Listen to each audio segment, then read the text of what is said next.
ki deyirlər Hüseyn üçün ağlasan, o göz yaşı cəhənnəm odunu söndürər. O hansı göz yaşıdır? O göz yaşı ki səni götürüb apara, o göz yaşı ki səni dəyişə, o göz yaşı ki səni paklaya. İmam Hüseyn əleyhissalam dedi: "Ənə qatilul əbrə." Mən göz yaşı şəhidiyəm. Ənə qatilul əbrə demədi, ənə qatilul dəmə. Dəmə, əbrə, ikisi də göz yaşıdır. Amma dəmə, o göz yaşına deyirlər ki, gözdən adi su axar, adi göz yaşı. Ona deyirlər dəmə. Əbrə, o göz yaşına deyirlər ki, səni götürüb aparır özü ilə.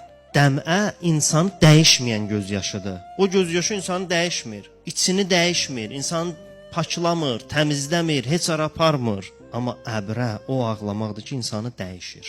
İmam Hüseyn ağa deyir, mən göz yaşı şəhidiyəm. O göz yaşı ki, insanı dəyişir. O göz yaşı ki, insanı götürüb aparır özü ilə. O göz yaşı ki, insanı bir anın içində hürr eləyir. Mən belə göz yaşı şəhidiyəm.